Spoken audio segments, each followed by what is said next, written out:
साकार रूपं परमात्मना है आत्मस्थितं तत् तव दर्शनं श्री आनंद सिंधु स्मरणं तदीशा मधुरोपदेशं संते दयालु चरणारविंदे कोटिः प्रणाम बद्धा जलभ्यो इव प्रार्थनेशा वरदाय कहयत हस्तः त्वदीया शीर्षा सदैव दृष्टि कृपालु शीर्षा सदैव दृष्टि कृपालु। मेरे प्यारे गुरुमुख सज्जनों, महापुरुषों के वचन है, भक्ति सुख का मूल है, भक्ति सुख की खान, जाके हृदय भक्ति वसे पावे पद निर्वाण।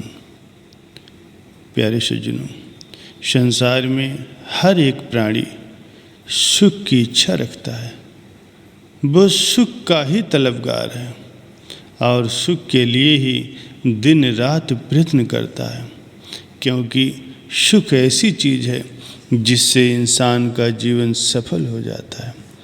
हर एक इंसान सुख का तलबगार है, लेकिन देखने में ये आता है कि इंसान जितनी सुख की इच्छा करता है उतना मिलता नहीं। क्यों नहीं मिलता? क्योंकि वो दुनिया के पदार्थों में, दुनिया के सामानों में, परिवार में, मान और इज्जत में सुख ढूंढता है, मगर वहाँ सुख हो तो मिले। सुख है और ज़रूर है, मगर किसमें है? महापुरुषों ने फरमाया है, भक्ति सुख का मूल है, भक्ति सुख की खान। सुख किसी और जगह नहीं है। जिसके दिल में भक्ति बह जाती है वो सुखों का भंडार हासिल कर लेता है। लेकिन अब देखना ये है कि भक्ति मिलती कहाँ से है। भक्ति दुनिया की चीज़ों में नहीं मिलती, दुनिया के बाजार में नहीं मिलती, दुनिया के लोगों में नहीं मिलती। भक्ति जब भी मिलेगी महापुरुषों की संगत में ही मिलेगी। महापुरुष ही इस जीव को वो विवेक, वो विचार देते हैं जिससे भक्ति की प्राप्ति होती है, जिससे सुख की प्राप्ति होती है। वरना सारी दुनिया में वो चाहे जहाँ सुख ढूंढता रहे, लेकिन मिलेगा नहीं। संसारियों के पास भक्ति नहीं है। यदि किसी को भक्ति नहीं मिली तो समझो उसको महापुरुषों की संगत नहीं मिली। ये अरस परस का मेल है। ये कुदरती बात है कि भक्ति महापुरुषों के द्वारा ही इंसान को मिलती है। वही इसका रहस्य बताते हैं। दुनिया में भी देख लो कि कोई मनुष्य एक इल्म पढ़ना चाहता है, कोई इंग्लिश जानना चाहता है तो वह इंग्लिश के मास्टर के पास जाएगा। कोई उर्दू जानना चाहता है तो वो उर्दू के किसी कामिल इंसान के पास जाएगा। किसी को इंजीनियरिंग में इच्छा है तो वो इंजीनियरिंग स्कूल में जाएगा, तभी उसको ये विद्या मिलेगी। और अगर कोई डॉक्टर बनना चाहता है तो वो मेडिकल कॉलेज में जाएगा, तभी डॉक्टरी पढ़ पाएगा। इसी तरह अगर इंसान को भक्ति की इच्छा है तो उसे महापुरुषों की संगत में जाना पड़ेगा, तब उसे भक्ति की प्राप्ति होगी। इसीलिए सुख का मूल और भक्ति का मूल महापुरुषों की संगत है।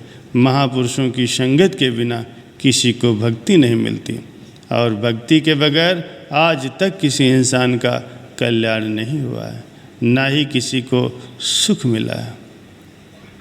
जैसे कि महापुरुष फरमाते हैं, जो सुख को चाहे सदा शरण राम की ले, कहो नानक सुन रे मना दुर्लभ मानुष दे। ए इंसान, अगर तू सुख चाहता है तो राम की शरण में आ जा, मालिक की भक्ति कर ले, महापुरुषों की संगत में आ जा। ये दुर्लभ जन्म तुझको मिला है सच्चा सुख प्राप्त करने के लिए, न कि दुख उठाने के लिए। इंसान इसीलिए दुख उठा रहा है, क्योंकि अज्ञानतावश वो माया के सामानों में, दुनिया के संबंधों में सुख ढूंढता है, जहाँ उसको सुख नहीं मिलता, अपितु दुख ही दुख प्राप्त होता है। सज्जनों, आप अपने दिल में अनुभव करो, अगर दुनिया सुख चाहती है तो फिर गुरुमुख जन भी तो सुख ही चाहते हैं। उनको भी सुख की ज़रूरत है और वे सुख प्राप्त करने के लिए ही महापुरुषों के सत्संग में आते हैं। महापुरुषों ने इतने भाग्यशाली गुरुमुखों के लिए ही ये श्री दरबार की रचना रचाई है, जो संस्कारी जीव हैं, जिनके पिछले जन्मों के पुण्य संस्कार हैं, जिनका पिछले कई जन्मों से महापुरुषों के साथ नाता है। अगर उनकी कमाई अधूरी रह गई है तो उसको पूरा कराने के लिए, उन्हें सच्चा सुख प्रदान करने के लिए ही महापुरुषों ने इस दरबार की रचना रचाई है। यहाँ पर वही बिरले बिरले संस्कारी आत्माएं आती हैं, गुरुमुख जन आते हैं, जिनके पिछले जन्मों के पुण्य संस्कार होते हैं, बड़े ऊंचे भाग्य होते हैं और पिछले कई जन्मों की कमाई होती है। हर एक इंसान यहाँ नहीं पहुँच सकता। इसीलिए जैसा कि सुनहरी अवसर आप सभी गुरुमुखों को मिला है, तो इस सुनहरी अवसर से गुरुमुखों को सच्चा लाभ उठाना है। कौन सा लाभ? भक्ति वाला लाभ। आप सभी गुरुमुख जन रोज़ सत्संग में भी सुनते हैं कि भक्ति जैसा लाभ कोई दूसरा नहीं। क्यों? अगर भक्ति इंसान को मिल गई तो ये जीवन भी सुधर गया, परलोक भी संवर गया और आवागमन का चक्र भी समाप्त हो गया। ये कितना बड़ा भारी लाभ है। अगर ये नहीं किया, यहाँ आकर भी ये इंसान भूल गया, तो समझो कि इतनी कठिनाई से मिला हुआ जन्म व्यर्थ चला गया। बल्कि व्यर्थ ही नहीं चला गया, जीव को और भी नुकसान अपने सिर पर उठा कर ले गया। महापुरुषों ने फरमाया है, फिरत फिरत बहुते जुग, हारियो मानुष देह लही, नानक कहत मिलन की बरिया, सिमरत काहे नहीं। अनेक युग बीत गए नीच योनियों में भ्रमते भ्रमते, तब कहीं जाकर के ये मानुष जन्म की बारी आई, ये मानुष जन्म मिला है। ये चिरंकाल से तेरी पुकार थी, मानुष जन्म मिले ताकि मैं मालिक की भक्ति कर सकूं, सच्चा सुख सच्चा आनंद प्राप्त कर सकूं, आवागमन का चक्कर काट सकूं।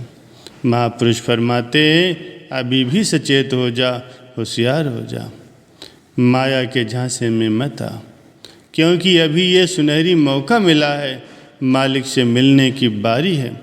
मनुष्य जन्म के सिवाय जितनी भी दूसरी योनियां हैं, उनमें ये काम नहीं हो सकता, क्योंकि अन्य योनियां केवल भोगता हैं और अपने पिछले कर्मों का फल भोगती हैं। इसीलिए महापुरुष सुजाग करते हैं कि कभी भी गफलत में मत आना, मन और माया के धोखे में ना आना, क्योंकि ये हर वक्त इंसान के पीछे लगे रहते हैं। जैसे भक्ति की अपनी विशेषता है, ऐसे ही माया की भी अपनी विशेषता है। कुदरत ने ये चीज़ें दोनों बनाई हैं, सत्य भी है असत्य भी है, नित्य भी है अनित्य भी है, भक्ति भी है माया भी है।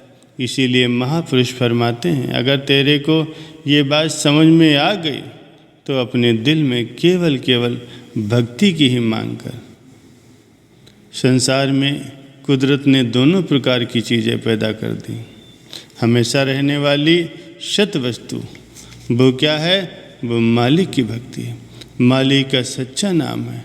और झूठ चीज़ें जो हैं वो दुनिया के नश्वर पदार्थ हैं। जो ज्ञानवान पुरुष हैं, गुरुमुख जन हैं, जिनको की असलियत समझ में आ गई है, वे केवल केवल सत्य वस्तु अर्थात भक्ति की मांग करते हैं। वे झूठी चीज़ों की मांग नहीं करते, ना ही उसके पीछे पीछे फिर करके अपना जन्म बर्बाद करते हैं। उनके दिल में सिर्फ एक ही चाह होती है, वो है भक्ति की। वो सिवाय मालिक के नाम के, मालिक की भक्ति की और कोई भी चाहना नहीं करते। उनके दिल में केवल एक ही चाह होती है कि मुझको मालिक की भक्ति मिले, मैं अपने मालिक से मिल जाऊं और उस परम सुख, परम आनंद, परम शांति को प्राप्त करूं, जिसके बाद कोई दुख न हो, कोई गम न हो, कोई चिंता न हो, आवागमन का चक्कर न हो और आत्मा परमात्मा के साथ मिलकर के एक रूप हो जाए। सज्जनों, जो एक दुनिया का सिलसिला कुदरत ने बनाया है, कुदरत ने ऐसी जो रचना रचाई है, महापुरुष चाहते हैं कि जीव जो इस रचना में आ गए हैं वे रचना को देखकर भूल न जाएं, अपने मकसद को, अपने लक्ष्य को सम्मुख रखकर महापुरुषों की संगत ग्रहण करके और जो महापुरुषों ने नियम बनाए हैं, जो उनके आदेश हैं, उनके उपदेश हैं, उन पर अमल करते हुए अपने जीवन को सुख स्वरूप बनाएं, सफल बनाएं। ये लोक भी सुधर जाएगा, परलोक भी सुहेला हो जाएगा और अपने लक्ष्य की भी प्राप्ति हो जाएगी।